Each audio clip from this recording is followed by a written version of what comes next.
What's up guys, it's Tom here and welcome to a brand new Liverpool transfer news video. And Philippe Coutinho could come back to Liverpool on a free transfer this summer according to many various newspapers. So we will have the full story here in this video. If you are excited about this, leave a like and let me know in the comments below. Do you want Coutinho back at Liverpool from next season? Liverpool need a goal scoring midfielder. Would Coutinho be the perfect solution for that? And subscribe if you are new already. And leave a like on the video, of course. So Barcelona have reportedly proposed to Liverpool to send Philippe Coutinho back to them in order to pay off the debt that they still owe from his transfer, because remember, Coutinho joined Barcelona for a record 142 million pounds. That is the biggest transfer sale in Liverpool's history. That is the record, and 105 million was guaranteed and the rest is in add-ons. And what I find absolutely crazy is that Liverpool are still due a whopping 40 million pounds of that transfer fee still 3 years later.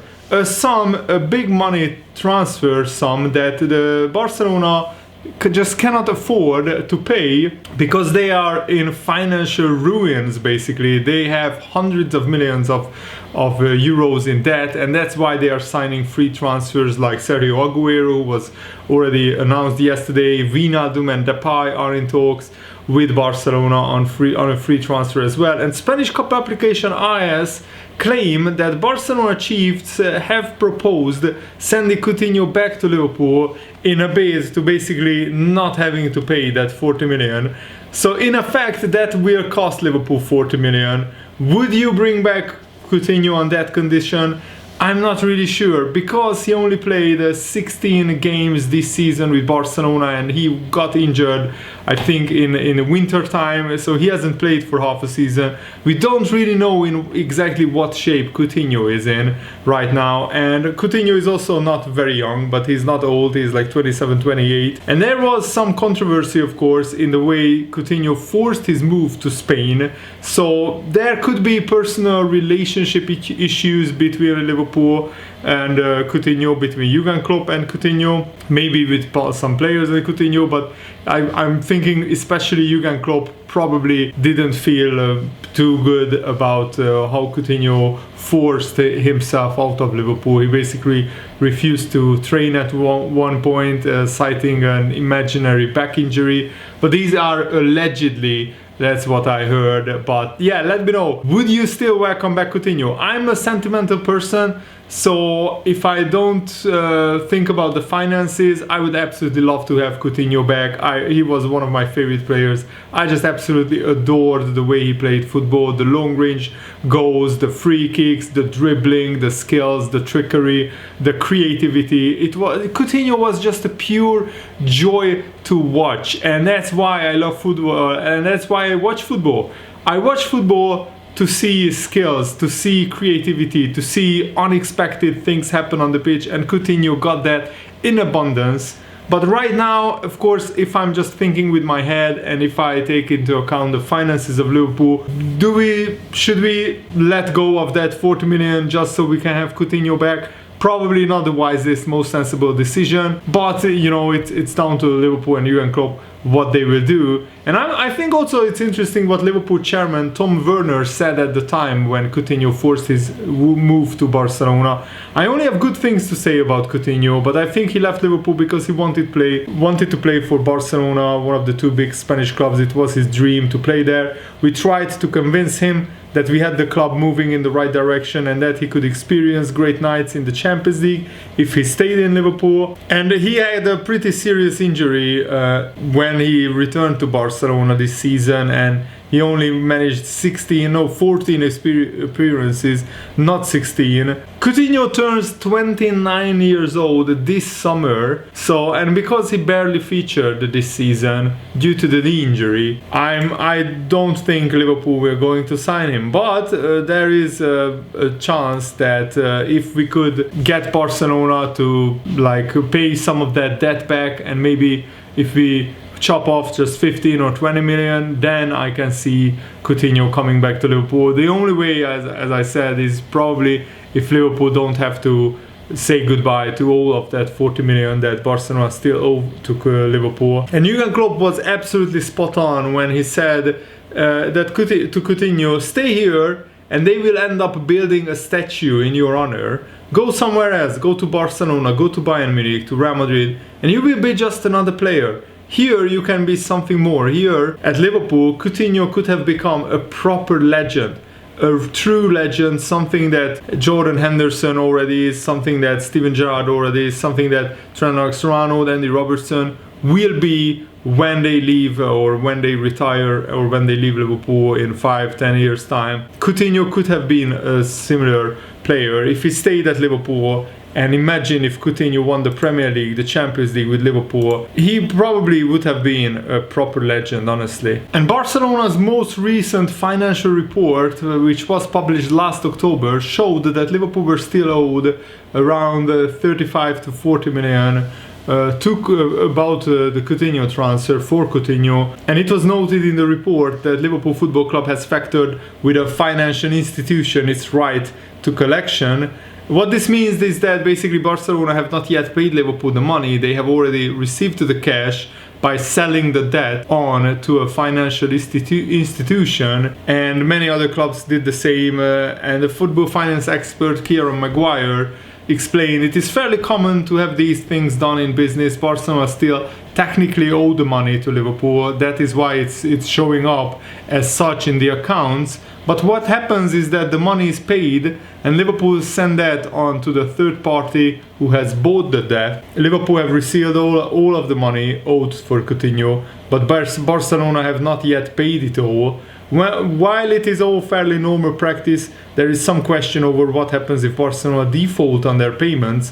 How will that impact Liverpool? That would be down to the terms of the deal with the third party. So that is, I think, very, very interesting. And Ibrahima Konate has started for the French under-21s yesterday in the Euro 2020 under-21 tournament, and they lost in the end to a 93rd minute Boadu goal because they were playing the Netherlands, and France went 1-0 up through Upamecano's header. Konate had a great game, he played well, but Boadu scored twice in the second half for the Netherlands, I think, and in the end the Netherlands went through to the semi-finals. But Konate had a good game, and he looked really, really imperious at the back, and I think now that means he will just have a proper break of like 3 weeks holiday, and then he can join Liverpool during pre-season. And according to some Turkish newspapers, Turkish Super League club Fenerbahce are interested in buying Divock Origi.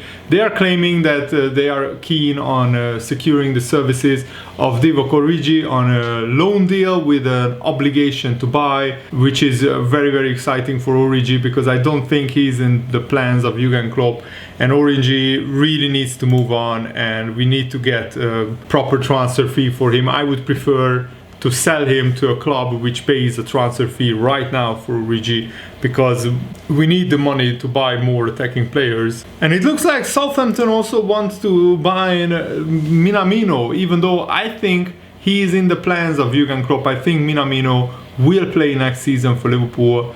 But if Southampton pay a big transfer fee for Minamino, then I'm sure Liverpool will think twice about accepting it or not.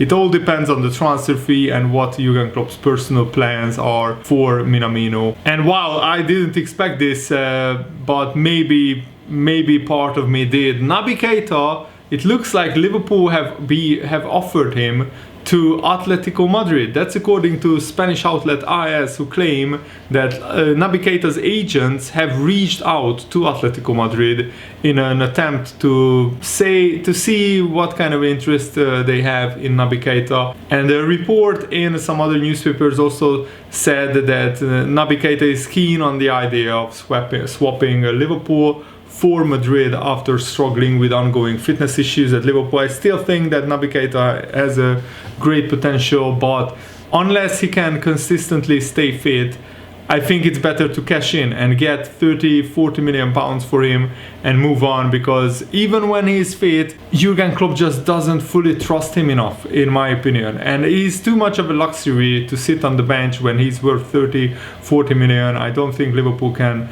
afford to have those kind of players sitting on the bench, and he's just not trusted by Jurgen Klopp enough, maybe because of his tactical awareness or lack of awareness, or maybe because of his fitness issues. And also it's very interesting what the Republic of Ireland boss Stephen Kenny said about Kevin Kelleher, Liverpool's second choice goalkeeper. He said that only Alisson is the biggest challenge for Kelleher. So if Alisson is injured, Kelleher will start for Liverpool next season. Ideally, he said, you would want Kevin to go and play regular games, because he's probably potentially one of the best goalkeepers that we have had. He got some games at Liverpool, but it's very, very hard to play at Liverpool because you've got one of the top goalkeepers in the world, Alisson, playing ahead of Kelleher, and it is difficult. Ideally, you want him to go and play regular games, and yet we won't know that unless he continually plays games, so that's interesting. I think Kelleher needs to play regularly to become better, and it's very difficult to do that at Liverpool, but it's a big question how much Kelleher will play next season. And I think maybe it's better for Liverpool to sign an older goalkeeper, put him on the bench, send Kelleher out on loan to a smaller Premier League team so he can get more experience, but it's a question whether anybody would take him and whether Kelleher would play enough games there. So maybe it's better to just keep him at Liverpool, keep developing him, and then hopefully he can become an even better goalkeeper with training. And also I want to talk about Daniel Sturridge, who still hasn't been snapped up by any club really, which is a little bit of a surprise to me. Is he asking for big wages, or is his bad reputation just not helping him get any consideration? Because I think Daniel Sturridge would do fantastically well for a club of Newcastle, for example, or some other Premier League clubs like Brighton. And this is what Daniel Sturridge said in an interview last October. I saw a quote from Marco Reus the other day saying he would pay any amount of money to just play injury-free or never be injured again. I would do the same. I would pay any amount of money. I already spend loads of money outside of the physios at work to do extra stuff to ensure that I can be as healthy as possible. Hundreds of thousands of pounds to make sure that my body can be in the best shape possible. Sometimes you can put the hours in, you can do everything, but it is just bad luck. And he's still ready to go. He's posting on Instagram his training videos, but so far no club has picked him up. And I think he's a natural goal scorer, something that we don't have a lot of in the Premier League. So why hasn't nobody really signed up Daniel Sturridge? It's a little bit of strange. Maybe his wage demands are a little bit too high, I'm not sure. But yeah, let me know what is your theory on that in the comments below. And thanks for watching, guys. Hope you enjoyed this video. Have a nice day. See you later. Goodbye.